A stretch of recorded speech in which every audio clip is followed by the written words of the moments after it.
sebagai orang yang pertama duduk dalam saf pertama. Assalamualaikum warahmatullahi wabarakatuh. Alhamdulillahirabbil alamin wassalatu wassalamu ala asyrafil anbiya'i wal mursalin sayyidina Muhammadin wa ala alihi wa sahbihi ajma'in. Subhanaka la ilma lana illa ma 'allamtana innaka antal alimul hakim wa la haula wa la quwwata illa billahil aliyyil azim. Qala rabbi shrah li sadri wa yassir li amri wahlul 'uqdatam min lisani yafqahu qawli. Qala Allah Ta'ala fi kitabil aziz, a'udzu billahi minasyaitonir rajim, utlu ma uhiya ilaika minal kitab wa iqimis shalah, innas salata tanha 'anil fahsya'i wal munkar wa la dzikrullahi akbar wallahu ya'lamu ma tasna'un. Aqimus shalah. Masya-Allah. Tuan-tuan dan puan, amma ba', saya para penonton yang dirahmati sekalian, tuan-tuan dan puan yang dirahmati sekalian, saya mengucapkan syukur pada Allah Subhanahu Wa Taala. Malam ini kita bertemu lagi. Malam ini untuk pengetahuan Ustaz, kita sudah bersiaran daripada 13 hari bulan Mac. 13 hari bulan Mac. Maknanya hari ini 7 hari bulan, lagi 6 hari, kita cukup 4 bulan kita bersiaran. Setiap pagi pukul 7 pagi, setiap pagi. Belum pernah gagal lagi dengan izin Allah Subhanahu Wa Taala. Itu namanya titisan embun pagi. Kemudian tengah hari, kalau hari Jumaat, insya-Allah kita ada soal jawab. Dan pada hari Sabtu, hari Ahad, insya-Allah kita ada tayangan video daripada video-video yang terbaru yang ringkas antara 13 ke 15 minit bercerita mengenai berbagai-bagai aspek dalam amalan Islam dalam kehidupan harian kita. Dan malam belum pernah ada gagal lagi selama 4 bulan Ustaz. Kita mengadakan siaran seperti ini, kita panggil Salam Husnul Khatimah, kita memaparkan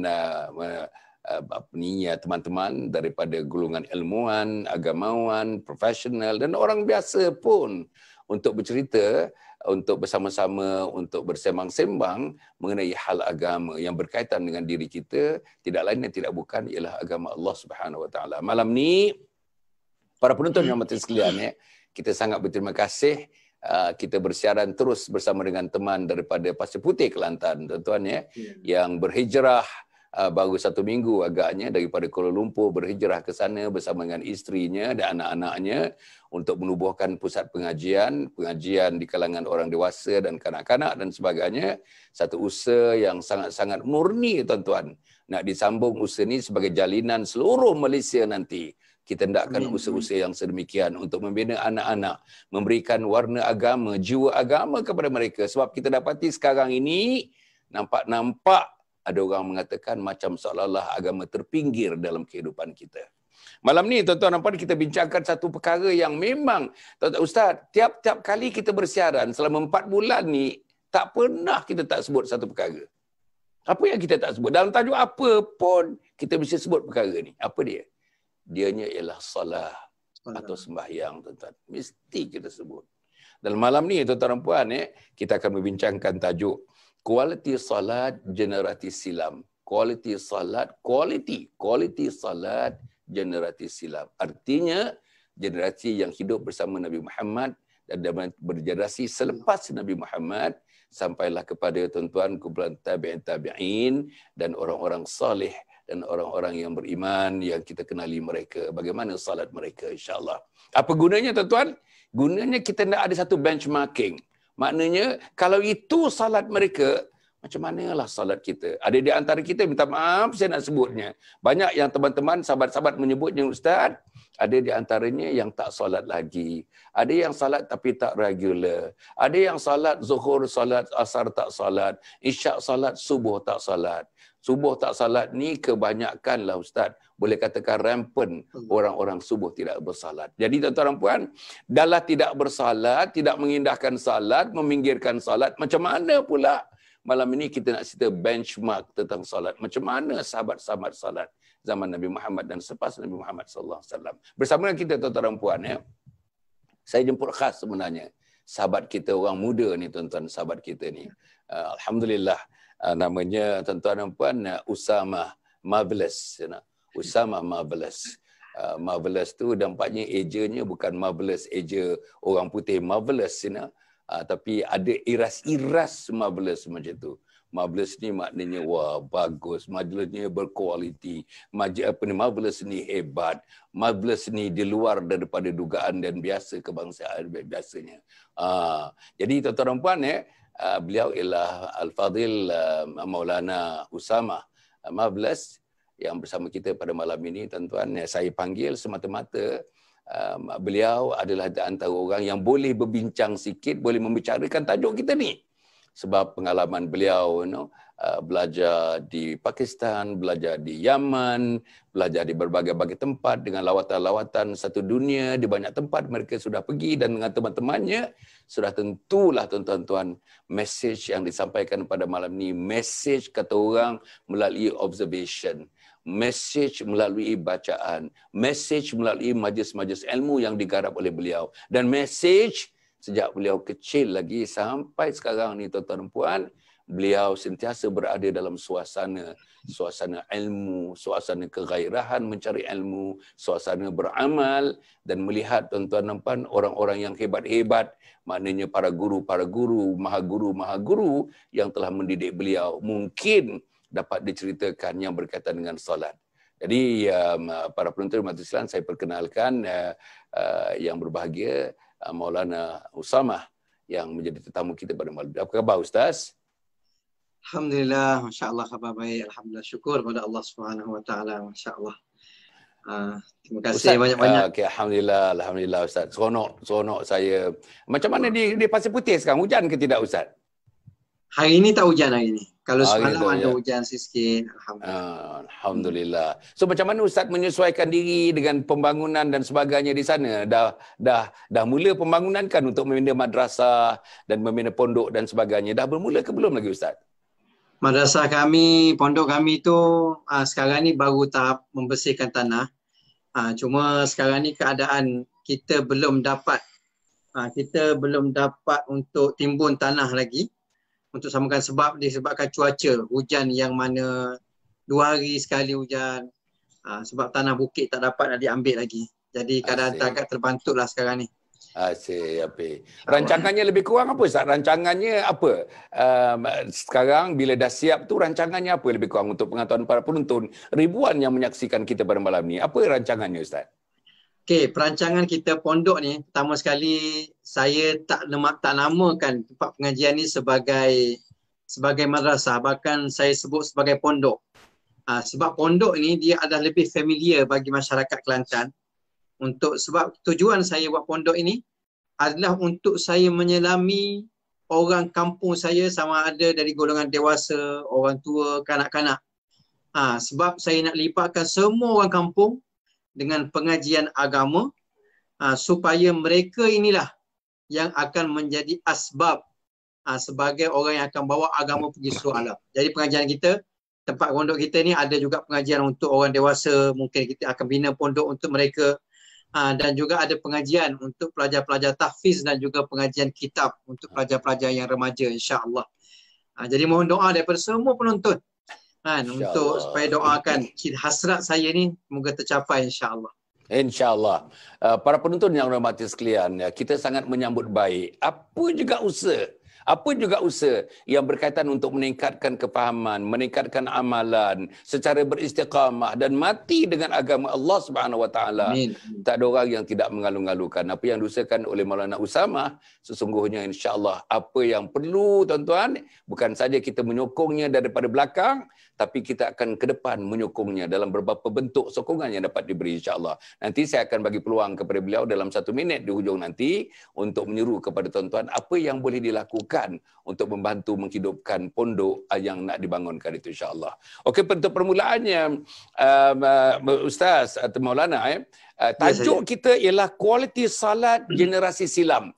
Kualiti salat generasi silam. Para penonton yang berhormat sekalian, insya-Allah bersama dengan kita Maulana Usamah Marvelous, tuan-tuan dan puan, membincangkan tajuk kualiti salat generasi silam. Dan saya nak minta dalam masa 3-4 minit yang ada di peringkat awal ni, pendek saja, perkenalkan tajuk ini. Macam mana kita nak perkenalkan tajuk ini kalau tajuk itu berbunyi kualiti solat generasi silam? Sila Ustaz. Bismillahirrahmanirrahim. Alhamdulillahi rabbil alamin wassalatu wassalamu ala asyrafil anbiya'i wal mursalin wa ala alihi wa sahbihi ajma'in, amma ba'd.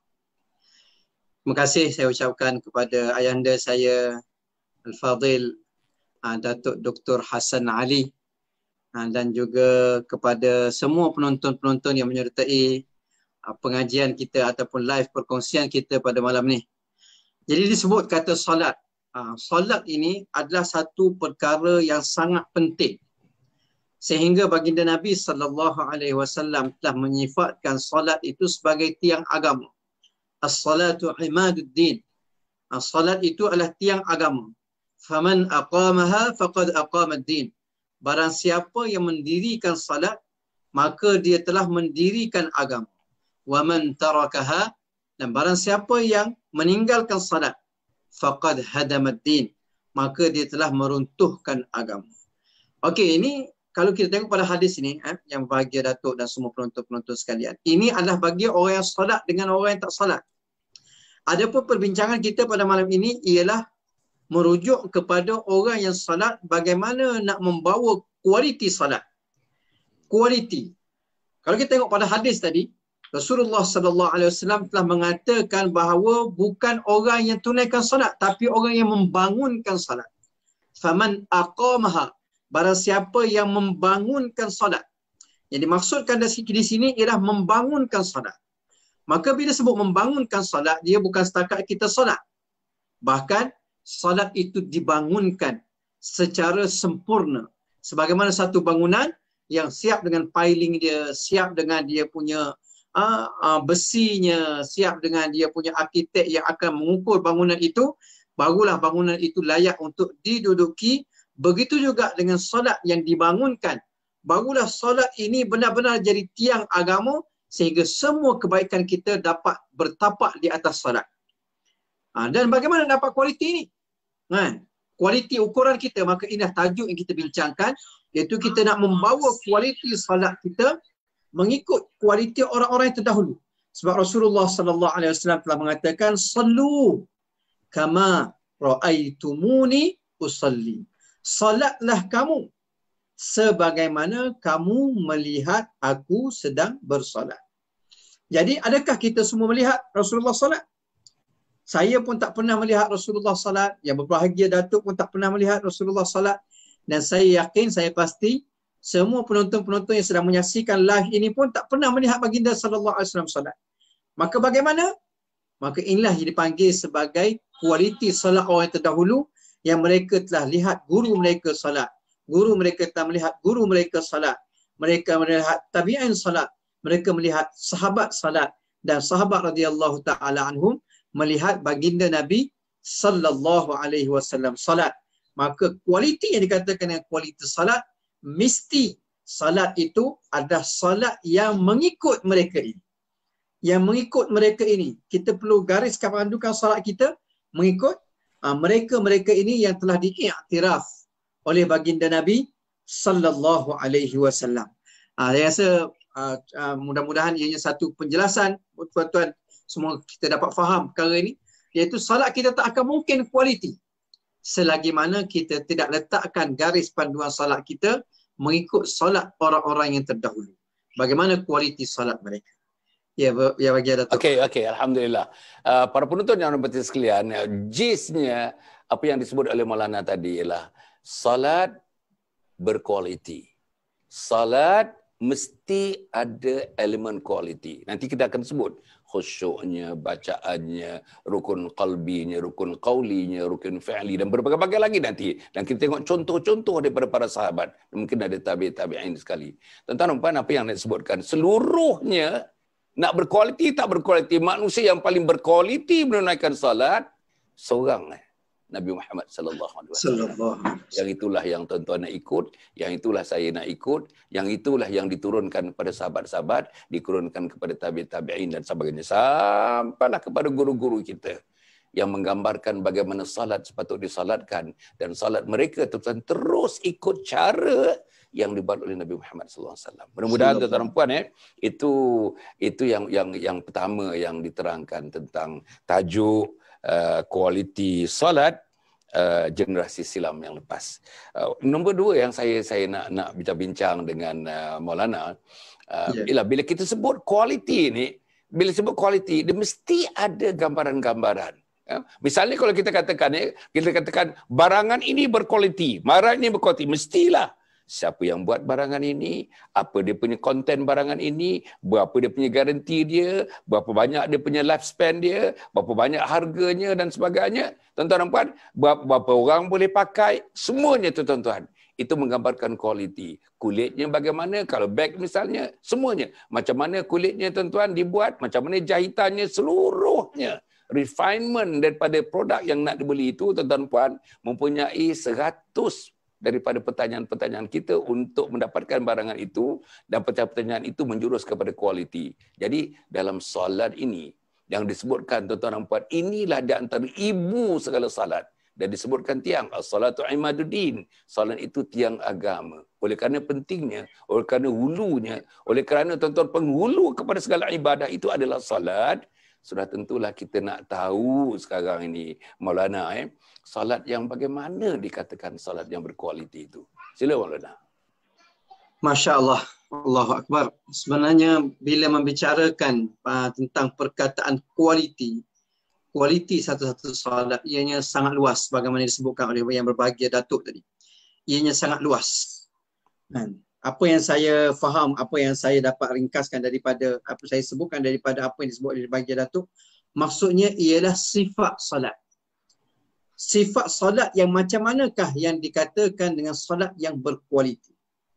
Okey, salat, bila sebut salat, ianya bukan hanya sekadar yang kita nampak takbir, bacaan Fatihah, kita punya rukuk, kita punya i'tidal, sujud dan sebagainya. Bahkan bila sebut kata salat yang berkualiti, ianya mestilah bermula daripada awal, bermula daripada luar salat, bermula daripada kita punya taharah kita.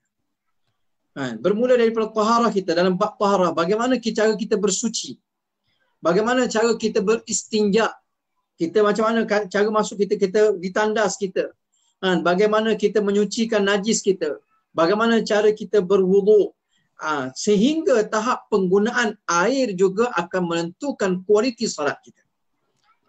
Kalau kita menggunakan air yang berlebihan, maka dia akan menjejaskan kualiti salat. Disebutkan bahawa antara sebab solat kita tidak ada khusyuk ialah kita menggunakan air yang berlebihan, lebih daripada keperluan untuk kita berwuduk. Jadi sebenarnya bila sebut kualiti, dia mesti bermula daripada awal, dan mesti ianya mengikut garis panduan yang ditunjukkan oleh baginda Nabi sallallahu alaihi wasallam, yang telah dicontohkan oleh para sahabat radhiyallahu taala anhum ajma'in, dan yang telah diwariskan oleh sahabat kepada para tabi'in, para tabi'ut tabi'in, sehinggalah kepada kita sekarang, kepada ulama-ulama kita sekarang. Bermula daripada kita punya taharah, wuduk kita, istinja kita bagaimana. Dan pakaian kita juga mempengaruhi. Pakaian kita, bagaimana pakaian kita dalam kita solat. Kadang-kadang kita masuk waktu kita pergi masjid, Masya Allah, dengan imamah, dengan serbannya, dengan jubahnya, yang berbahagia Datuk. Bila solat kat rumah, kita pakai t-shirt. Ini adalah satu perkara yang mana saya pernah solat di rumah. Saya pernah solat waktu PKP baru ni kan. Jadi kadang-kadang anak-anak bagi tahu saya, kan, anak-anak panggil saya abati, kan solat kat rumah saya pakai jubah. Saya bagi tahu pada mereka, kan, solat di masjid pun ada Allah, solat di rumah pun ada Allah. Dan kita tunaikan solat ini, kualiti kita nak tingkatkan kualiti solat kita di hadapan Allah. Jadi tak kira kita berada di mana, walaupun kita solat di rumah, solat kita di masjid, solat kita di mana sahaja, kita kena jaga adab kita. Itu luaran solat dari segi pakaian kita. Dan bila masuk bermula solat, semua aspek kita kena perhatikan. Solat yang berkualiti ialah solat yang mana disempurnakan semua sekali, bukan setakat rukunnya, bahkan semua termasuk sunat hai'ah. Sunat ab'ad itu memanglah sunat ab'ad, sunat yang berat. Bahkan sunat hai'ah pun kita kena ambil berat. Contohnya, Rasulullah sallallahu alaihi wasallam tersebutkan dalam satu hadis, laula an asyqa ala ummati la amartuhum bis-siwak 'inda kulli wudu'in. Kalaulah aku tidak takut menyusahkan umat aku, nescaya aku akan mewajibkan umat aku untuk bersugi. Untuk bersugi setiap kali mereka nak berwuduk. Setiap kali berwuduk, bersugi. Kan? Begitu juga dalam hadis yang lain, Rasulullah beritahu, laula an asyqa ala ummati la amartuhum bis-siwak 'inda kulli salatin. Kalaulah aku tidak takut menyusahkan umat aku, nescaya aku wajibkan kepada mereka untuk bersugi setiap kali mereka nak melakukan salat. Sebab itu di antara kelebihan bersugi ini sebelum salat ialah mendatangkan kekhusyukan dalam salat. Mendatangkan kualiti dalam salat. Jadi perkara-perkara ini adalah luaran salat yang saya sebutkan. Kan? Ini yang kita kena jaga. Bahkan disebutkan oleh satu orang ulama yang saya sangat kagumi beliau. Kan? Syekh Maulana Sa'ad Damat Barakatuh. Semoga Allah SWT berkati kehidupan beliau. Bahkan beliau telah ambil daripada kitab ulama-ulama terdahulu mengatakan bahawa kesucian zahir dalam salat juga adalah kita kena pastikan kesucian darah yang mengalir dalam badan kita, Datuk. Kesucian darah yang mengalir dalam badan kita ni juga akan menentukan kualiti salat. Kita nak pastikan darah yang mengalir dalam badan kita bukan daripada sumber yang syubhah, bukan daripada sumber yang haram, bukan daripada sumber yang mana merosakkan darah yang mengalir dalam badan kita. Kenapa? Sekiranya darah yang haram mengalir dalam badan kita, maka ia akan menjejaskan, bahkan salat kita tidak akan diterima oleh Allah Subhanahu Wa Taala. Ini baru ini adalah kesucian zahir. Masuk dalam salat, kita kena pastikan bermula daripada niat kita. Bermula daripada niat kita. Ini rukun qalbi yang yang berbahagia Datuk sebutkan tadi. Ada rukun qalbi, ada rukun qawli, ada rukun fi'li. 3 jenis rukun ini yang perlu kita bagi perhatian dengan serius. Bermula daripada niat kita, takbiratul ihram kita. Kita punya qiyam, mana letaknya tangan, kita punya tangan. Dan saya tengok subhanallah, sangat ajib ibadat solat ini yang bahagia Datuk dan penonton-penonton sekalian. Ibadat solat ini satu-satunya ibadat yang melibatkan 100% anggota badan kita. 100% anggota badan kita dilibatkan dalam solat. Kalau kita tawaf, kalau kita tawaf, dia hanya melibatkan kita punya bahu, kaki kita. Tetapi solat, tangan berada di mana? Di mana tangan kita patut berada? Mata kita patut melihat apa? Dada kita perlu menghadap ke mana? Tangan, bahu kita perlu macam mana? Telinga kita perlu buat apa? Lidah kita perlu cakap apa? Fikiran kita perlu fikirkan apa? Kaki kita perlu menghadap ke mana? Bagaimanakah keadaan kaki diletakkan? Hati kita berada ke arah mana? Perut kita berada ke arah mana? Semua 100% anggota badan kita dilibatkan dalam solat. Allah. Subhanallah. Jadi saya tengok, sebab itulah Rasulullah sallallahu alaihi wasallam sangat menitik beratkan solat. Sangat menitik beratkan solat. Sehingga Rasulullah sallallahu alaihi wasallam telah mengatakan bahawa pencuri yang paling buruk. Allah Akbar. Kita nak sebut takut yang bagi Datuk dan penonton-penonton sekalian.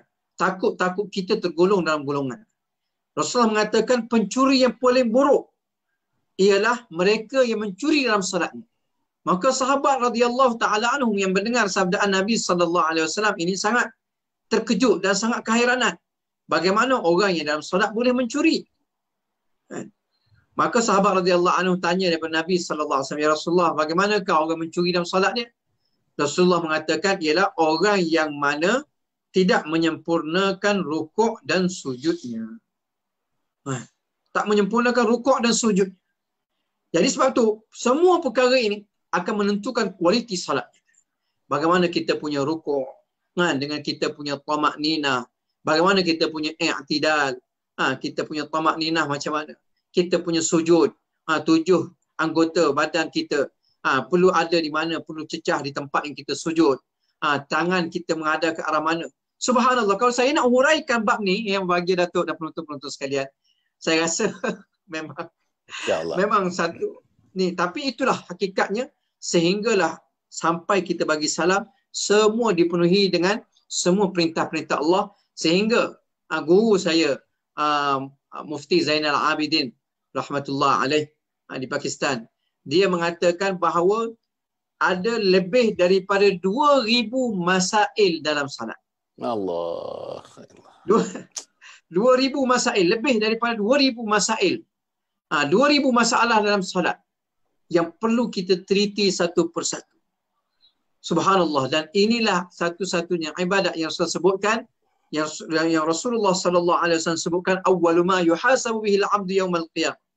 Perkara yang paling utama, yang paling pertama sekali akan dihisap daripada seseorang hamba Allah Taala pada hari kiamat nanti, as-salah, ialah salat.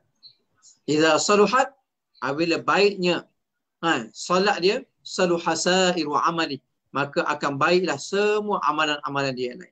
Wa idza fasadat, fasada sairu amali, apabila rosaknya salat dia, maka rosaklah semua amalan-amalan dia yang lain. Ialah memang sebab salat ini ada tiang. Kalau tiangnya rosak, yang berbahagia Datuk dan penonton-penonton sekalian, kalau tiang rosak, macam mana kita nak pasang dinding, macam mana kita nak letakkan bumbung dia, sudah pastinya semua yang lain pun tak dapat nak dibangunkan. Jadi sebab itulah perkara ini sangat-sangat penting, subhanallah, sangat-sangat penting. Sebab itu kalau kita tengok ulama-ulama silam mengarang kitab yang khusus berkenaan dengan salat.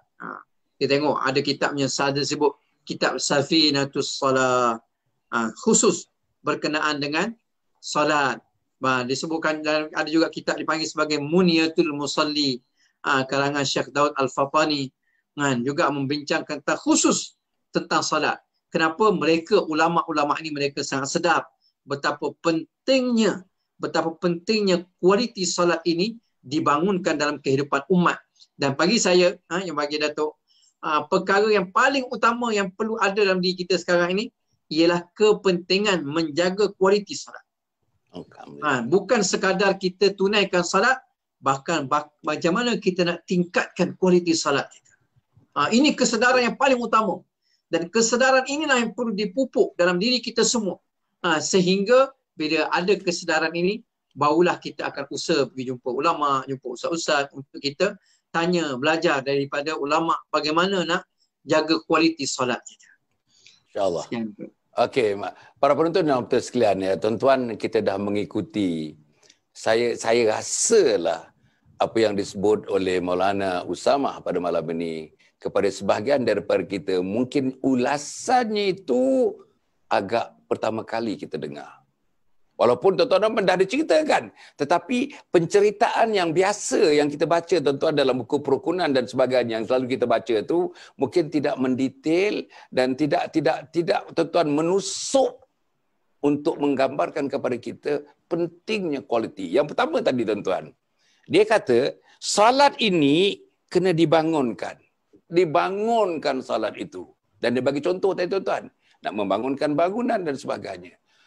Kena bangunkan, kena hidupkan tuan-tuan, kena suburkan, kena tekan dengan logistiknya, dengan berbagai-bagainya. Tak boleh salat itu cara rutin aja. Dia perlu dibangunkan, perlu dihiasi, perlu dibaiki, perlu dikualitikan salat kita itu. Itu yang pertama. Yang kedua yang saya tengok tadi, benda-benda yang macam ini yang luaran, yang zahir tuan-tuan ya. Tentang bab taharah ni tentang bab kebersihan. Tentang air, misalnya air yang kita gunakan. Dan tentang istinja, tuan-tuan dan puan. Berapa orang yang kita istinja lama sikit dengan berdehem, 3 kali dehem. Buang air kecil, tuan-tuan. Untuk mengetuskan, tuan-tuan dan puan.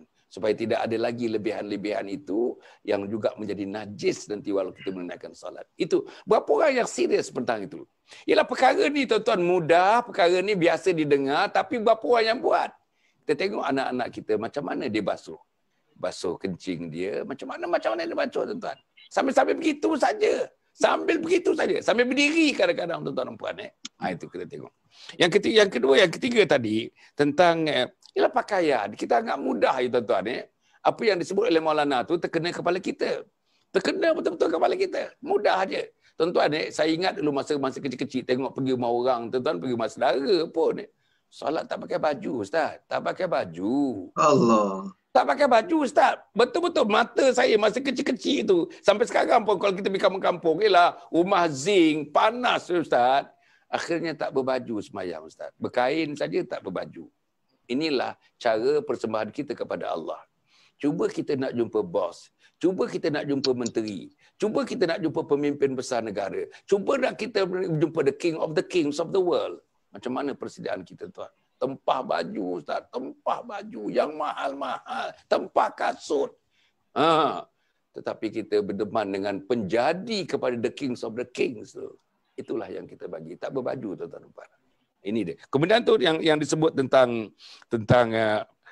yang darah yang mengalir, tuan-tuan. Darah yang mengalir ni. Maknanya, tuan-tuan, tentang syubhah.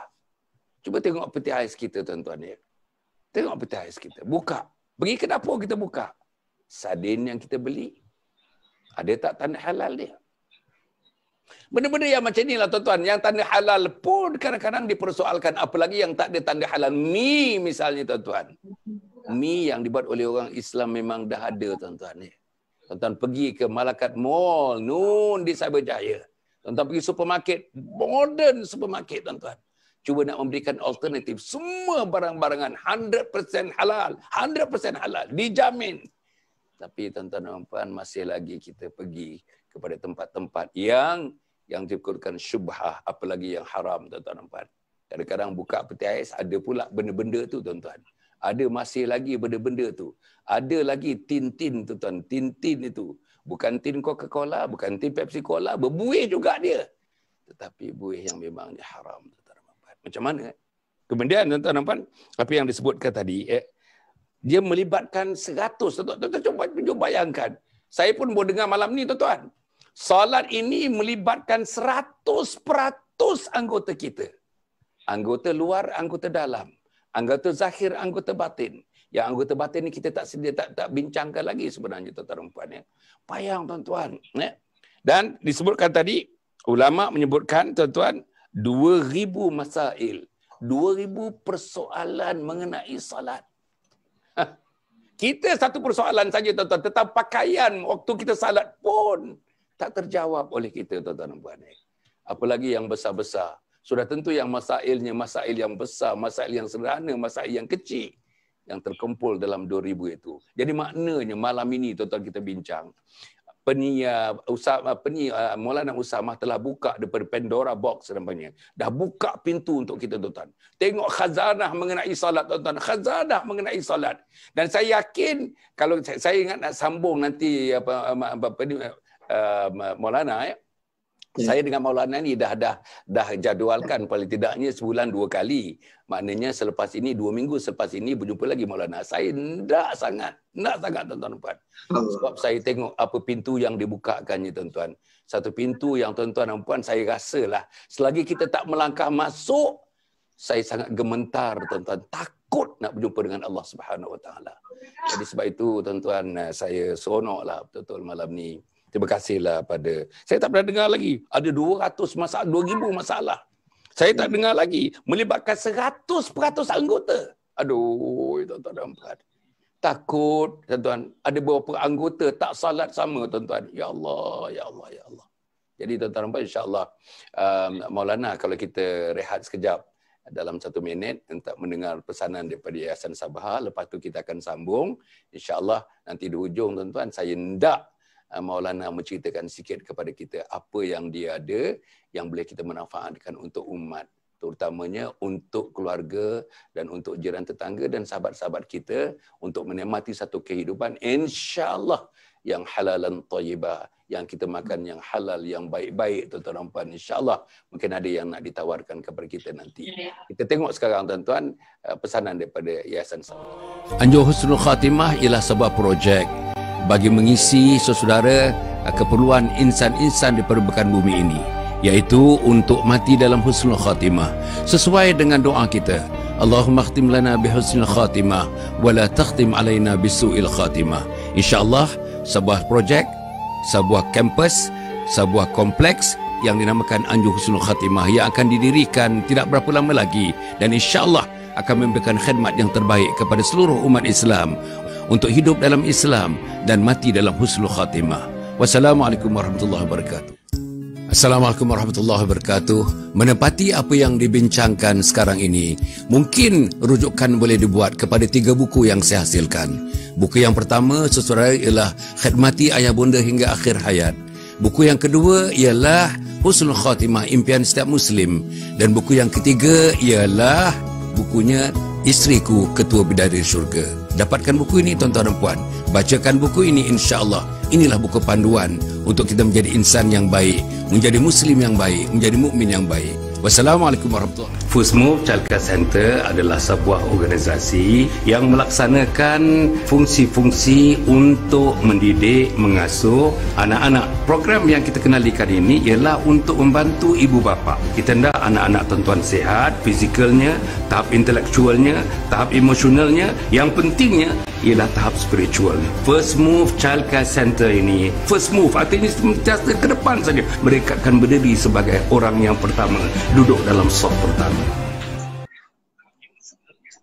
Assalamualaikum warahmatullahi wabarakatuh. Tuan-tuan, kita berjumpa lagi tuan-tuan dan puan. InsyaAllah saya sebenarnya tuan-tuan sangat-sangat seronok dengan informasi-informasi, dengan ilmu yang telah dibentangkan kepada kita tuan-tuan dan puan, yang ilmu itu sebenarnya tuan-tuan meletakkan saya di satu sudut yang saya pun tak tahu di sudut mana saya diletakkan. Itu, minta maaf tuan-tuan, saya minta maaf cakap ni. Saya dah solat sejak umur 5 tahun Ustaz. 5 tahun. Bapa saya guru agama, bapa saya imam, bapa saya guru Quran, mak saya guru Quran. Jadi anak 8 orang, sejak 5 tahun dah solat tuan-tuan.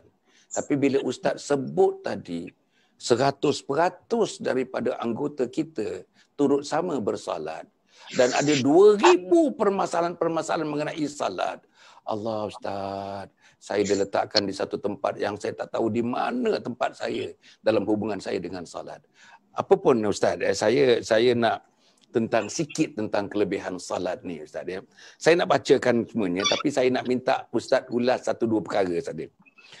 Kelebihan salat yang pertama, menghapuskan dosa. Yang kedua, meningkatkan darjat. Yang ketiga, penawar diri dan roh, dan ubat penyembuh penyakit-penyakit. Berantu dan hindarkan daripada keji dan mungkar, memelihara daripada sifat-sifat yang tercela, mendekatkan diri dengan Allah Subhanahu Wa Taala, berinteraksi dengan Allah, persediaan melihat wajah Allah Subhanahu Wa Taala, dan jadi muslim yang kuat dan sehat. Ustaz, ini hanya beberapa perkara yang dirungkaikan, yang dibentangkan, ada 8 atau 10 perkara ini. Tapi saya hendak betul untuk malam ni, dan malam berikut-ikutnya kita nak ulas Ustaz. Macam mana yang dikatakan salat ini meningkatkan darjat kita Ustaz? Meningkatkan darjat. Darjat yang macam mana Ustaz?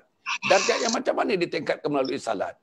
Darjat orang tak kenal menjadi orang kenal, darjat daripada miskin menjadi kaya, darjat menjadi orang yang tak ada title kepada title, dan darjat menjadi orang yang tak ada kereta mewah, ada kereta mewah. Macam mana Ustaz? Apa yang salat boleh bantu saya untuk meningkatkan darjat sebagai insan di permukaan bumi ini? Sila Ustaz. Allahu Akbar, Masya Allah. Okey, darjat. Bila disebut darjat, satu ialah darjat yang mana difahami oleh kita sekarang. Kita faham manusia, kita sebagai manusia biasa, kita faham bahawa darjat yang dimaksudkan ialah mungkin kita akan lebih dikenali orang. Tapi sebenarnya yang disebutkan sebagai darjat di sini ialah darjat kita di sisi Allah Subhanahu Wa Taala. Kenapa? Sebab salat ini disebut dalam satu hadis, as-salatu mi'rajul mu'min. Salat itu adalah mi'raj. Apakah yang dikatakan dengan mi'raj? Apakah yang dikatakan dengan mi'raj? Mi'raj ini ialah peristiwa pertemuan antara baginda Nabi SAW dengan Allah Subhanahu Wa Taala. Baginda SAW berkata-kata. Begitu juga salat ini adalah merupakan pertemuan antara kita sebagai hamba dengan Allah sebagai pencipta kita, sebagai Tuhan kita. Maka apabila melalui salat ini kita sentiasa bertemu dengan Allah, bercakap dengan Allah Subhanahu Wa Taala, berbicara dengan Allah. Sehingga disebutkan dalam kitab-kitab bila seorang hamba boleh mengatakan Alhamdulillahi Rabbil Alamin, maka Allah Ta'ala terus menyahut, hamidani abdi, hamba aku sedang memuji aku. Ar-Rahmanir Rahim, majjadani abdi. Bila disebut Ar-Rahmanir Rahim, maka Allah Ta'ala menjawab, amajjadani abdi, hamba aku sedang mensucikan aku. Subhanallah. Ini adalah perbicaraan kita dengan Allah. So yang dikatakan dengan salat itu meningkatkan darjat ialah darjat kita dengan Allah Subhanahu Wa Ta'ala, menyebabkan kita makin rapat dengan Allah Ta'ala melalui salat. Dan bila kita rapat dengan Allah Subhanahu Wa Ta'ala melalui salat, maka mudahlah kita untuk kita meminta dengan Allah. Contohnya, saya dengan yang berbahagia Datuk, kan, saya dah anggap yang bahagia Datuk sebagai ayahanda saya, rapat dengan saya, jumpa saya akan salam, peluk, kan, yang berbahagia Datuk. Maka Datuk akan begitu rasa senang apabila saya berbicara dengan Datuk, dengan yang berbahagia Datuk. Saya akan rasa senang kalau saya meluahkan apa-apa, akan dengan hati pun sedia mendengar. Kenapa? Sebab hubungan dah rapat.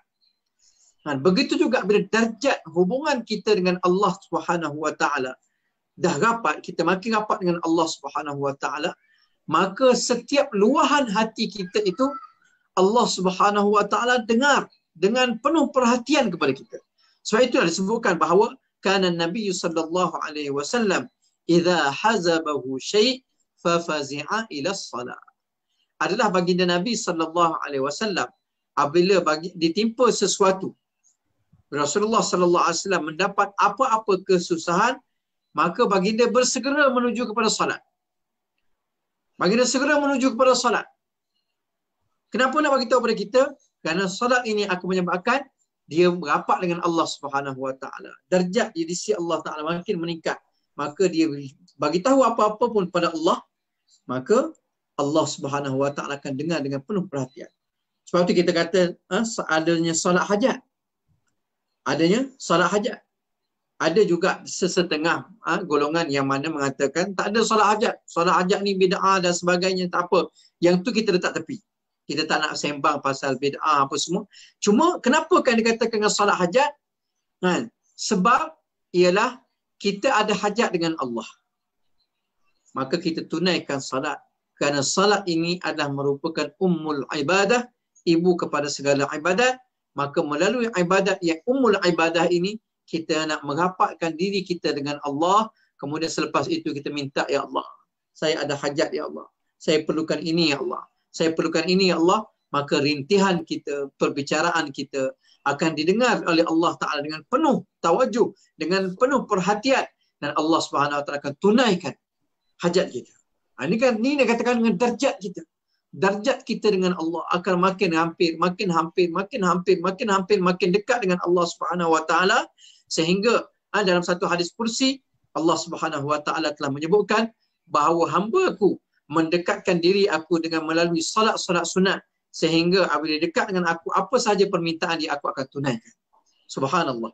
Inilah darjat yang sebenarnya kita nak kejar, tuan-tuan dan yang bahagia Datuk, tuan-tuan yang mulia.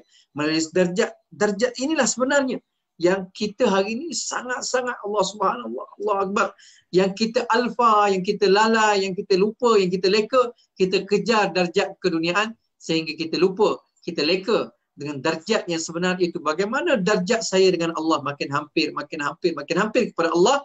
Kenapa? Bila kita miliki Allah, kita telah miliki segala-galanya. Allahu Akbar. Masya Allah. Tuan-tuan, minta maaf lah tuan-tuan.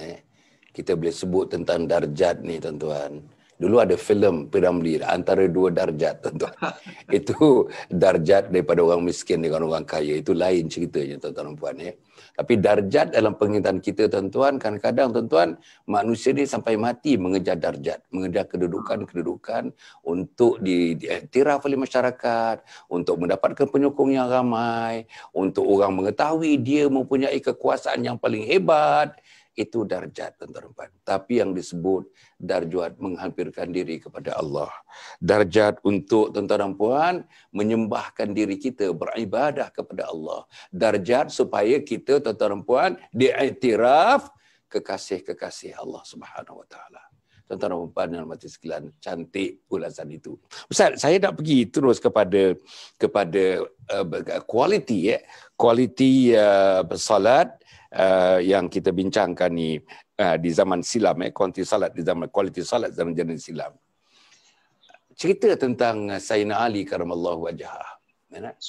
Dia kena dipanah pehanya, dan anak panah tu tak dapat dikeluarkan sebab kalau dikeluarkan hampir mati dia nanti untuk menahan satu kesakitan yang tak dapat digambarkan. Dan tuan-tuan dan puan, akhirnya anak panah itu dicabut waktu Sayyidina Ali bersalat. Saudara-saudara, habis bersalat Sayyidina Ali menanyakan, sudah dicabut ke belum? Masya Allah tuan-tuan. Anak panah itu sudah pun dicabut dan Sayyidina Ali tidak sedar yang anak panah itu sudah dicabut. Ada pula cerita tuan-tuan, sahabat-sahabat semayang tuan-tuan, dalam sujudnya begitu lama sujudnya. Ada yang setengahnya mengatakan berdiri, begitu lama berdiri qiyamnya, tapi sujudnya begitu lama. Ikut sunnah Nabi. Sunnah Nabi dalam sembahyang sepersendiriannya, sujudnya begitu lama. Sehingga burung bertenggek di atas badan mereka, di atas punggung mereka tuan-tuan dan puan. Kerana sujud, ingat busut-busut yang ada, bukan manusia yang sedang menunaikan salat. Sampai begitulah yang kita dengar, yang kita ikuti tuan-tuan. Dan di mana kita? Ustaz, saya risau di mana kita ni? Mereka nak bertemu Allah. Kita pun nak bertemu Allah. Mereka berada di padang mahsyar. Kita pun berada di padang mahsyar. Mereka berada di atas mizan. Kita pun berada di atas mizan. Mereka meniti titian sirat. Kita pun meniti titian sirat. Macam mana Hasan Ali nak meniti titian sirat? Sila Ustaz. Allahu Akbar. Bila bagi Datuk sebutkan tentang Sayyidina Ali dan sahabat radhiyallahu taala anhu, meremang bulu rumah saya ni tu. Allahu Akbar. Sebab kita teramat jauh. Sangat jauh kita ni. Sangat jauh. Kita kalau kita tengokkan perkara ni tuan-tuan, bagi Datuk, kita nak bicarakan perkara ni pun tak layak sebenarnya. Tetapi kita kena bicarakan juga, semudah-mudahan kita bicarakan ni ianya sedikit demi sedikit masuk dalam diri kita. Sahabat radhiyallahu taala anhum adalah golongan yang Allah Subhanahu wa taala pilih mereka. Sehingga itu yang kisah yang bahagia Datuk bagi tahu tentang Sayyidina Ali radhiyallahu taala. Saya nak sebutkan juga berkenaan dengan kisah satu orang sahabat yang baru malam pertama kahwin tu. Allahu akbar. Malam pertama kahwin tuan-tuan yang dan puan-puan yang menonton. Malam pertama kahwin. Dalam malam pertama kahwin tak pernah jumpa wanita, jumpa dengan isteri dia malam pertama. Dia minta izin dengan isteri dia. Abang nak tunaikan solat 2 rakaat. Nak tunaikan solat 2 rakaat. Dia solat, begitu tunaikan solat, Allahu Akbar. Sedar-sedar orang dah azan subuh. Allah. Maka terlepas malam pertama. Malam kedua macam tu juga. Isteri dah tunggu kat bilik. Jumpa dengan isteri, izinkan abang solat 2 rakaat. Tunaikan solat Allahu Akbar. Sedar-sedar bila dah azan di masjid, azan subuh. Sehingga selepas 3 malam turut-turut macam tu, isteri dia pergi berjumpa dengan Nabi SAW, mengadu pada Rasulullah. Ya Rasulullah, bagaimana ni suami aku dah 3 malam turut-turut tak sentuh aku pun. Pergi mengadu pada baginda Nabi SAW. Bukan mengadu tak suka, tetapi sebagai satu orang wanita yang mana dia rasa perlu. Dia perlu suami dia perlu untuk perkenalan, untuk berbicara dengan suami. Dah 3 malam tak jumpa suami pun. Suami hanya jumpa untuk minta izin pergi solat. Maka Rasulullah SAW telah panggil sahabat tersebut. Rasul mengatakan pada sahabat itu, wali nafsika alaika haqqun wali zawjika alaika haqqun. Untuk ke atas diri kamu, untuk diri kamu juga ada hak ke atas kamu. Dan isteri kamu juga ada hak ke atas kamu. Kita hari ni Datuk, tuan-tuan dan puan-puan yang muliakan Allah Ta'ala, kita gunakan hadis ni untuk diri kita. Saya rasa tak layak untuk kita gunakan hadis ni untuk diri kita. Tak layak. Kadang-kadang kita kata, diri kita pun ada hak juga. Isteri pun ada hak juga. Itu hadis ini untuk sahabat tadi yang mana 3 malam turut-turut tak tidur bersama dengan isteri, tak sentuh isteri dia. Kan? Maka hadis ini layak untuk dia. Supaya dia fikirkan. Sehingga sahabat tadi mengatakan, bila Rasulullah panggil dia, sahabat mengatakan, Rasulullah, maaf aku tak sengaja. Kan? Bila aku takbir Allahu Akbar sahaja, maka nampak jelas terbentang di depan aku syurga Allah Subhanahu Wa Taala. Aku begitu leka dalam solat aku melihat keindahan syurga sehingga aku terlupa isteri aku sedang tunggu kat bilik.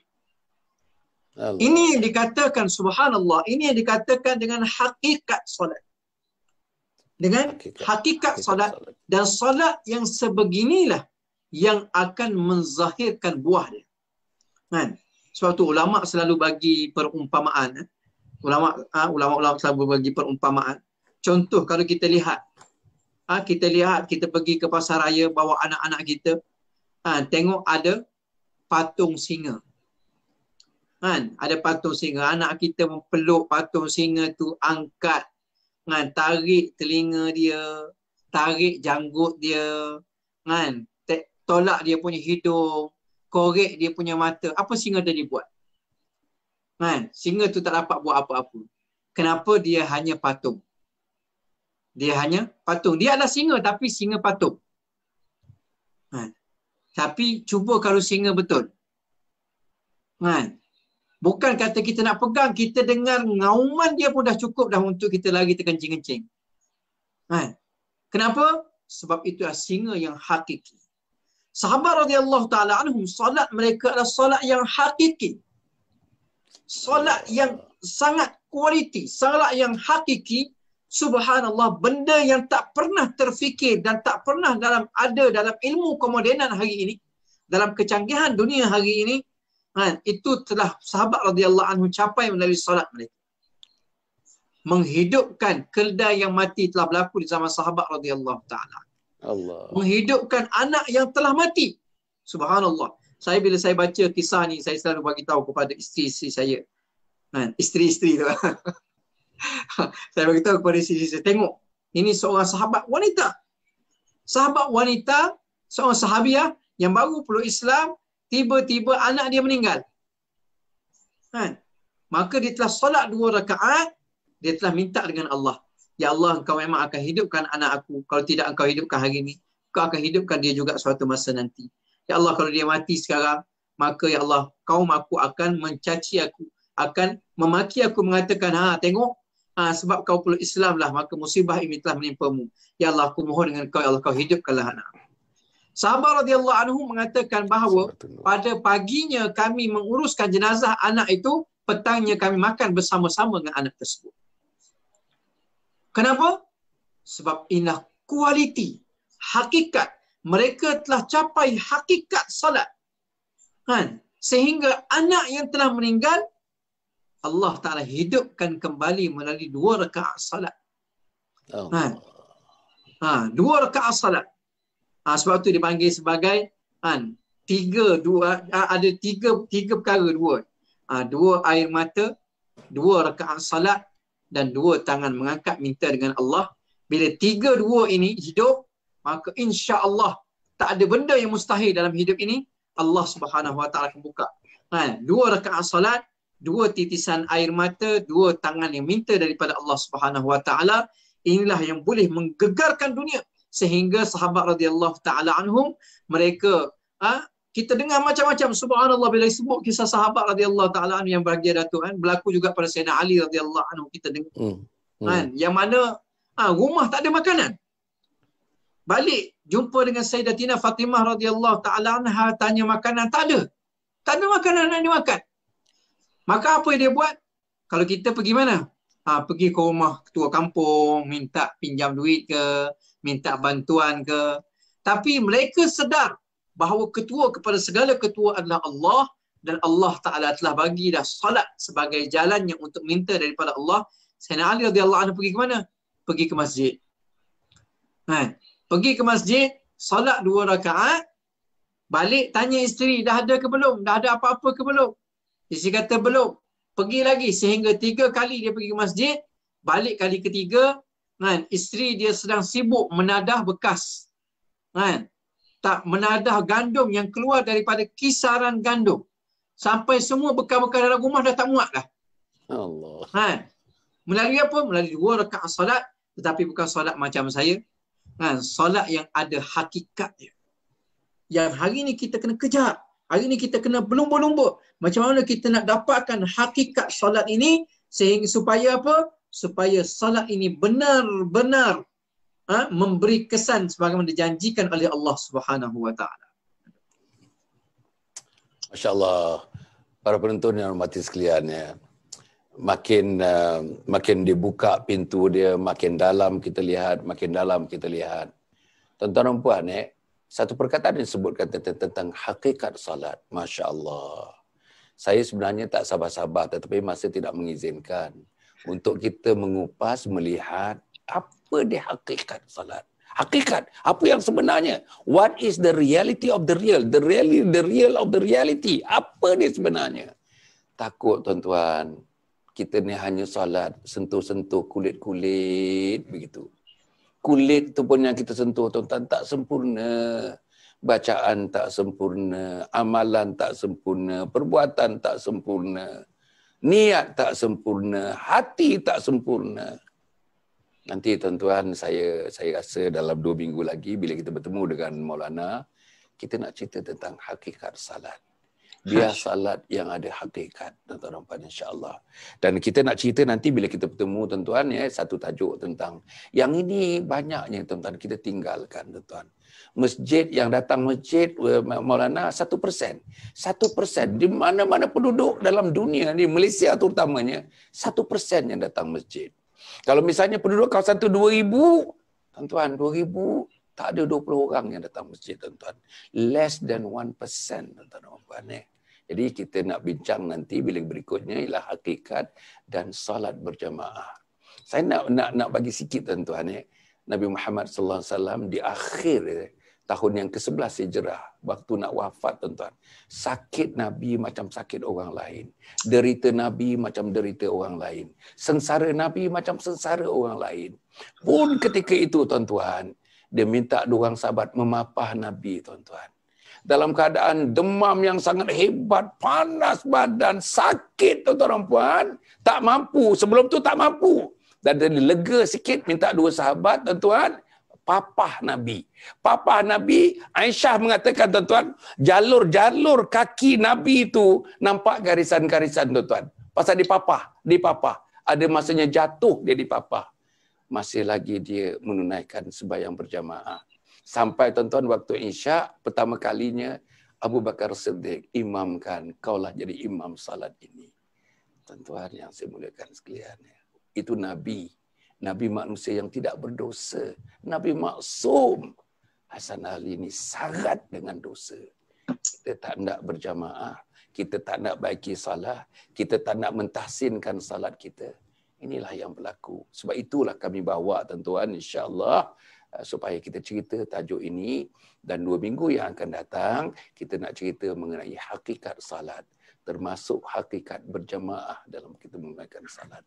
Jadi tuan-tuan dan puan, kita dengar sebentar sikit daripada Maulana Usamah tentang apa yang ada kepada beliau, terutamanya tuan-tuan dan puan untuk mendirikan pondok, dan mungkin ada juga barangan-barangan yang nak disebutkan kepada tuan-tuan dengan sifat tuan-tuan, sifat dermawan dan teman-teman. Mari kita sama-sama bantu beliau tuan-tuan untuk merealisasikan impian, untuk menjadikan tempat beliau di Pasir Putih itu tuan-tuan dan puan, bukan saja pasirnya putih, jiwa-jiwa manusia hatinya putih di sana tuan-tuan dan puan, insya-Allah. Okey. Sila Ustaz. Ya, masya-Allah, terima kasih yang bahagia Datuk. Masya-Allah. Jadi pondok saya ni sebenarnya saya telah tinggalkan kampung halaman saya. Saya telah tinggalkan kampung halaman saya daripada tahun 97. Datuk. Tinggalkan daripada 97 sehinggalah hari ini saya kembali semula ke kampung saya. Tengah-tengah tu balik sekejap-sekejap saya pergi belajar dan mengajar dan berkhidmat mata dunia.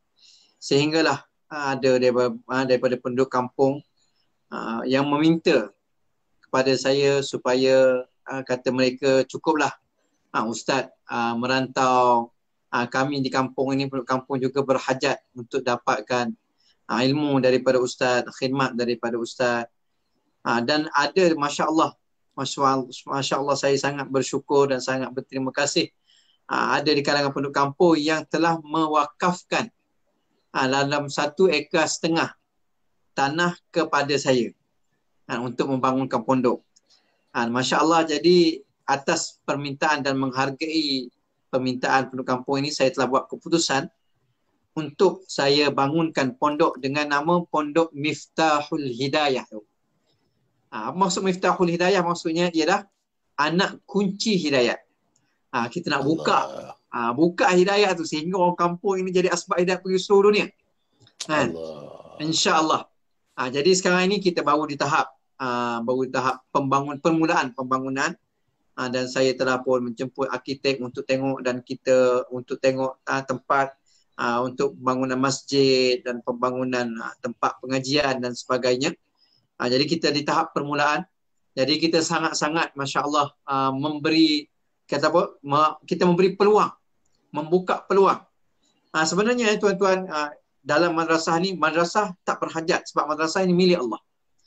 Madrasah ini adalah agama Allah. Sebenarnya kami membuka peluang kepada tuan-tuan, puan-puan, kepada saudara-saudara semua untuk menyumbang, untuk orang kata apa, menyertai kebaikan yang ada di sini. Sebab apa?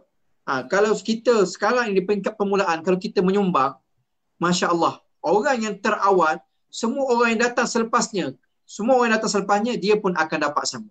Dan setiap tanah-tanah yang kita mulakan sekarang, contohnya 1 lori je. Okey, contohnya, tuan-tuan kata, saya ustaz, saya nak bagi 10 lori tanah untuk tapak. Maka tanah 10 lori yang kita letak tu, orang pijak, pelajar-pelajar tahfiz akan pijak. Mereka akan duduk di situ, baca Quran.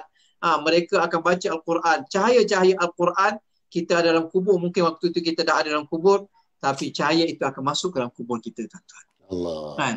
Subhanallah. Inilah peluang keemasan kita kejar. Saya selalu bagi tahu kawan-kawan, walaupun mungkin kita tak mampu, kita boleh bagi RM1 satu hari. Satu hari kita istiqamah bagi RM1. Inilah sangat besar di sisi Allah Subhanahu Wa Taala.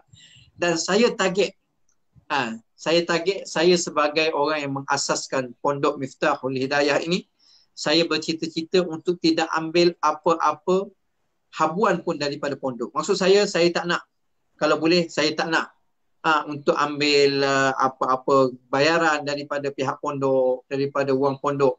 Jadi untuk melangsungkan kehidupan saya, sebab menjadi sunnatullah. Kita hidup ni ada makan, kita hidup ada minum Datuk.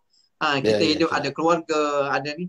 Maka saya buat perniagaan dan saya teruskan perniagaan saya sebagaimana yang sebelumnya. Jadi perniagaan saya sekarang ni, saya masih menjalankan perniagaan berniaga dengan Forever Living Product. Kita dalam Forever Living Product kita ada madu yang Masya Allah kualiti. Kita dapat feedback pun yang sangat bagus daripada sahabat-sahabat. Dan kita ada di sini aloe vera gel. Aloe vera gel Masya Allah. Ini aloe vera gel yang sangat sesuai untuk usus, untuk orang yang ada masalah usus. Masya Allah. Dan kita ada juga ini dipanggil aloe berry nectar. Ini sangat sesuai untuk yang ada masalah gout. Masya Allah. Dan juga bagi wanita-wanita yang ada masalah kitaran haid. Dan kita ada banyak lagi. Kita ada absorbency, kita ada RTC. Jadi Masya Allah, saya kepada siapa-siapa yang berminat untuk mendapatkan produk-produk ini, boleh hubungi saya, dan juga berminat untuk memberi sumbangan kepada pondok, boleh hubungi juga saya sama ada melalui akaun Facebook saya, dan juga kita ada buat page Pondok Miftahul Hidayah. Page kita atas nama Pondok Miftahul Hidayah. Segala construction yang berjalan, semua progress saya sentiasa updatekan dalam page tersebut. Dan juga saya juga memberi peluang kepada tuan-tuan untuk menyertai pengajian saya yang saya buat dalam page tersebut. Sekarang ni saya buat dengan anak-anak muda di kampung. Kita dah mulakan dah. Kita mulakan dengan kitab pengajian Muniyatul Musalli. Jadi sangat bertepatan dengan tajuk kita malam ni, Datuk. InsyaAllah. Sangat bertepatan dengan tajuk kita malam ni. Memang kita buat pengajian Muniyatul Musalli, yang mana dalam pengajian ini saya buat secara praktikal. Kalau dalam bab wuduk, saya akan bawa semua anak-anak muda ini pergi ke paip wuduk, pergi ke paip air. Saya akan ambil wuduk depan mereka cara yang betul, dan saya akan minta mereka untuk berwuduk. Untuk berwuduk depan saya. Mereka ikut wuduk saya, mereka berwuduk dengan cara yang betul. Saya akan ajar satu persatu. Jadi ini memang kita buat live. Kita buat juga live dalam page Pondok Miftahul Hidayah. Tuan-tuan boleh join sama untuk bagi sumbangan. Masya Allah, sangat-sangat disarankan. Moga-moga Allah Ta'ala berkati kehidupan kita, harta kita. Kita hantar harta kita awal-awal pergi akhirat, dan inilah harta yang sebenar kita, insya-Allah. InsyaAllah. Okey.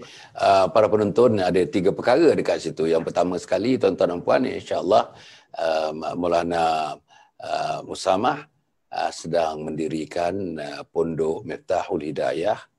Yang kedua, tuan-tuan, dia mengatakan dia tidak akan dapat apa-apa pun mengambil bayaran sumbangan daripada pondok itu, tetapi tuan-tuan dan puan, untuk kehidupan dia dan keluarganya, dia ada sedikit bahan-bahan, barang-barang, produk-produk yang tuan-tuan boleh bersama-sama untuk menikmati bahan-bahan itu, dan juga dengan itu insya-Allah menjadi kata orang rezeki kepada beliau untuk meneruskan kehidupan, selain daripada melihat, mengajar dan juga menentukan pondok itu dapat beroperasi dalam masa yang terdekat.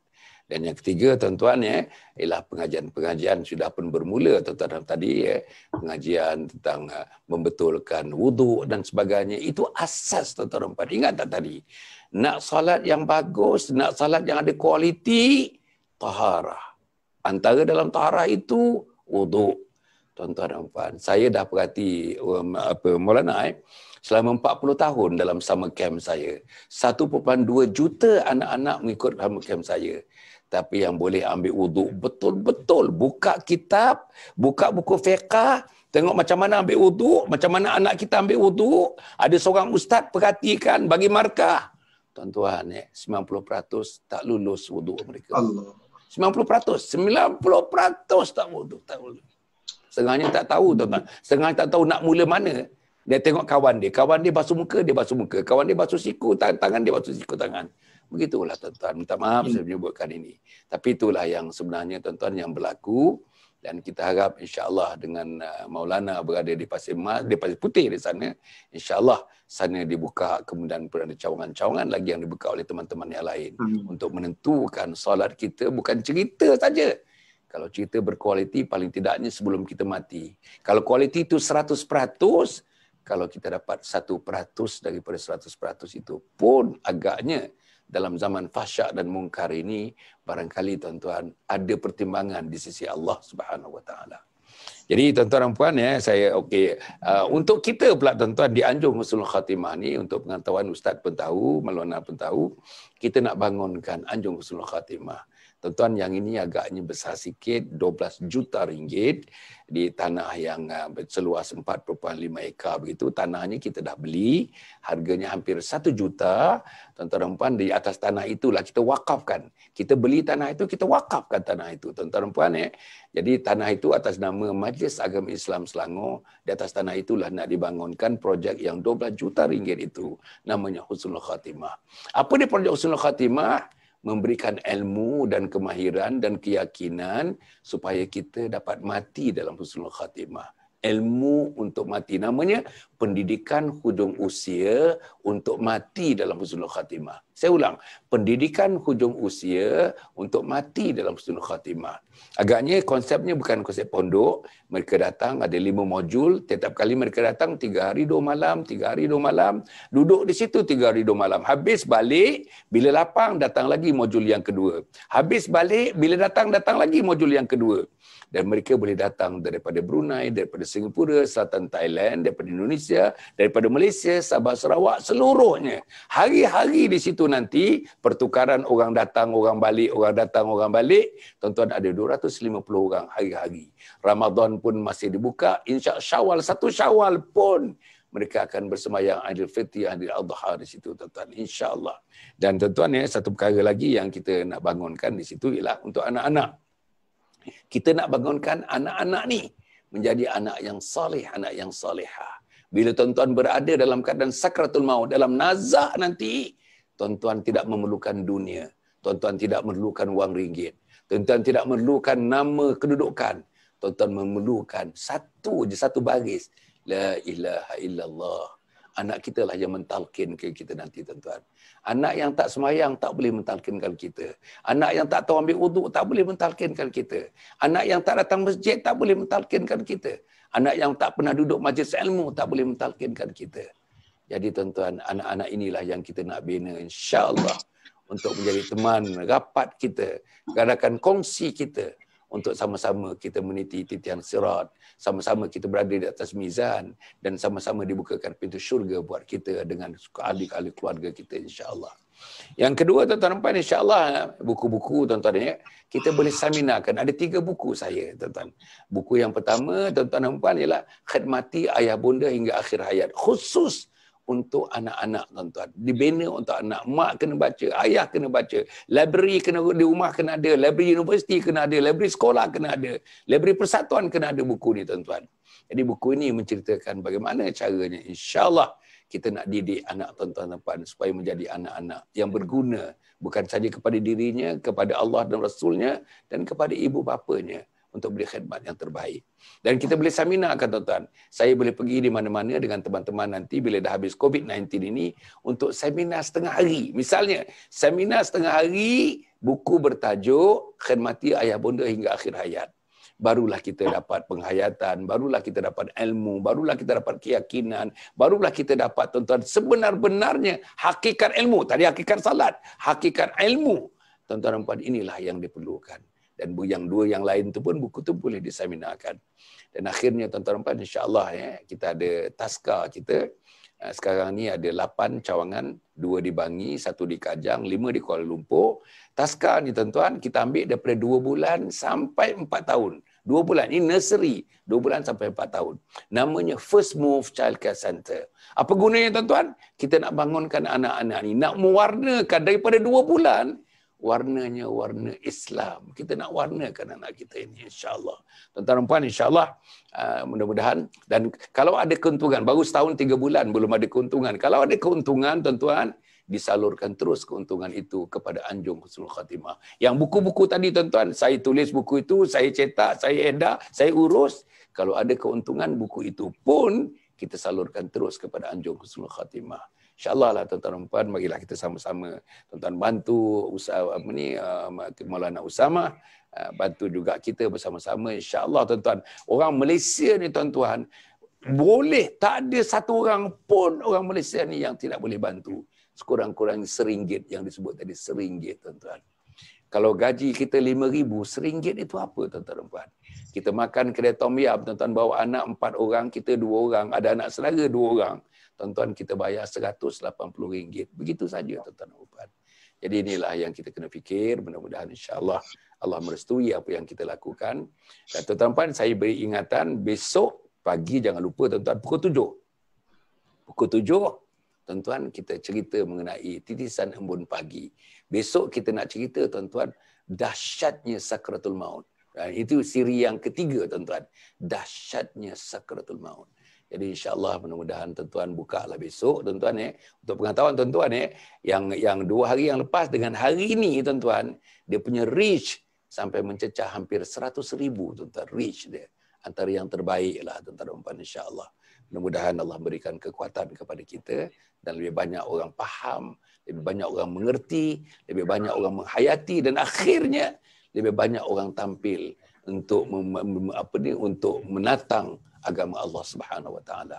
Jadi tuan-tuan dan puan, malam besok kita ada lagi, tuan-tuan, besok dengan kita nak cerita malam besok, insya-Allah, dengan 2 orang lagi yang kita akan tampilkan pada malam besok. Tuan-tuan, 9 suku terus, 9 suku tune in, tuan-tuan, tune in. Page kita Datuk Dr. Facebook Datuk Dr. Hassan bin Muhammad Ali. Kita ada kita punya YouTube, tuan-tuan. Tuan-tuan subscribe YouTube kita, insya-Allah, tuan-tuan dan puan. Tuan-tuan bolehlah pergi kepada notification, tuan-tuan klik notification untuk mendapatkan cerita-cerita lanjut dalam YouTube. Dan kita ada juga Instagram. Instagram kita Dr. Hassan _Ali. InsyaAllah tuan-tuan dan puan, banyak saya sudah rakamkan tuan-tuan, rakaman 10 minit, 10 minit. Ada yang 1 minit, ada yang 1 minit tuan-tuan. Ada yang 1 minit, ada yang 10 minit. Memanggil manusia-manusia. Mari kita ramai-ramai untuk mendukung agama Allah. Ramai-ramai untuk kita memertabatkan agama Allah. Ramai-ramai untuk kita menjadi insan-insan yang disayang, dikasih, yang dicintai oleh Allah Subhanahu Wa Taala. Jadi tuan-tuan, terima kasih Maulana. Tuan-tuan tolonglah bantu Maulana kita ni tuan-tuan. Dia kata baru meratakan tanah tuan-tuan dan puan dalam keadaan hujan, tak dapat lagi nak ditambak tanah dan sebagainya. Tuan-tuan, 1 lori pun dah mahal sekarang tuan-tuan. Dulu 1 lori RM30 dalam 30 tahun yang lalu. Sekarang ni 1 lori saya rasa mungkin dalam 200-300 begitu tuan-tuan dan puan. Jadi perlukan banyak tuan-tuan dana dan sumbangan tuan-tuan sangat diperlukan insya-Allah. Tuan-tuan jangan simpan-simpan. Duit-duit tuan-tuan jangan simpan tuan-tuan. Tuan-tuan nak simpan apa tuan-tuan? Jangan terlewat, jangan nyawa sampai gar-garah baru nak derma. Allah tak terima lagi dah derma itu tuan-tuan dan puan. Insya-Allah atas nama tuan-tuan. Jadi marilah kita keluarkan duit dalam simpanan. Nak buat apa? Tuan-tuan simpan untuk anak-anak kita. Anak-anak kita yang tak pandai mentadbir nanti. Anak-anak kita yang tak ingat keringat air mata ayah bonda mereka untuk mendapatkan harta itu. Tuan-tuan, anak kita yang berjoli-jolian itu. Tuan-tuan dan puan, kita tidaklah nak buka ruang seperti itu. Baik sekarang ini tuan-tuan, pergi kepada Usamah punya projek dan juga boleh masukkan dalam anjung Husnul Khatimah ni insya-Allah. Cukup setakat itu Maulana. Terima kasih yang tidak terhingga bagi pihak para penonton yang dimati sekalian. Alhamdulillah kita berjumpa lagi 2 minggu daripada sekarang Maulana. Kita nak cerita itu hakikat salat bersama dengan kenapa kita mesti sembahyang berjamaah. InsyaAllah tuan-tuan. Jumpa lagi. Aku qouli hadza wa astaghfirullahalazim li wa lakum wa lisairil muslimin wal muslimat. Innahu huwal ghafurur rahim. Wassalamualaikum warahmatullahi wabarakatuh.